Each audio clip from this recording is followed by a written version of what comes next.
नहीं होगी। राज्य कर्मी के दर्जे पर ऐलान नहीं होगा, शिक्षक बहाली पर भी ऐलान नहीं होगा और वहीं 7वें फेज की बहाली की मांग हो रही है, विज्ञापन जारी करने की मांग की जा रही है। शिक्षा मंत्री ने इस तरह के किसी भी घोषणा से इनकार किया है।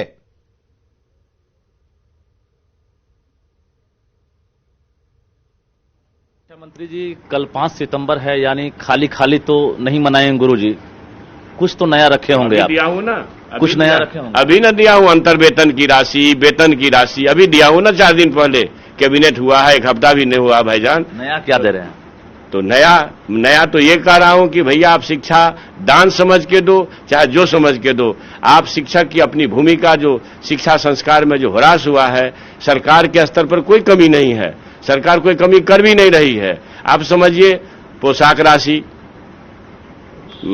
ये प्रोत्साहन राशि, साइकिल योजना, ये बिहार के लिए नजीर है कि नहीं? और देश के लिए नजीर है, बिहार ने शुरू किया, माननीय कमी दिख रही है नीतीश कुमार ने, और फिर देश के लिए नजीर है। तो कमी कहां है? कमी कहीं नहीं है।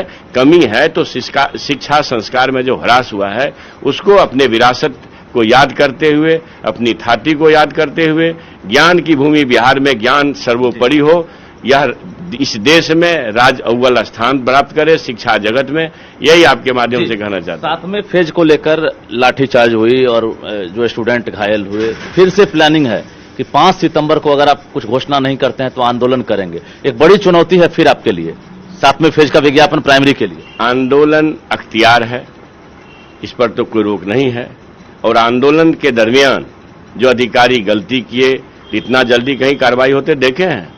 यह है महागठबंधन सरकार की नीति, यह है सामाजिक न्याय की सरकार की नीति। धन्यवाद। नहीं सर, लेकिन मोटा मोटी एक चीज बता दीजिए सर, 7वें फेज को लेकर तो शिक्षा मंत्री हमारे साथ थे चंद्रशेखर, जिन्होंने 5 सितंबर को लेकर साफ कह दिया कल कुछ नई घोषणा नहीं होने वाली है, कुछ नया तोहफा नहीं मिलने जा रहा है। 7वें फेज विज्ञापन को लेकर भी हमने सवाल किया, लेकिन इन्होंने बात को टाल दिया। अभी फिलहाल 7वें फेज के विज्ञापन को लेकर साफ संशय बना हुआ है। ये क्लियर है कि अभी फिलहाल 7वें फेज का विज्ञापन जारी नहीं होगा। नियोजित शिक्षकों को कहीं ना कहीं जो तोहफा मिलने वाला था, जो उम्मीदें थी कि राज्यकर्मी का सरकार तोहफा देगी, दर्जा देगी, लेकिन कल कुछ नहीं होने वाला है। इस बात की पुष्टि शिक्षा मंत्री चंद्रशेखर ने कर दी है। कैमरामैन दीपक के साथ रजनीश कुमार, न्यूज 18 पटना।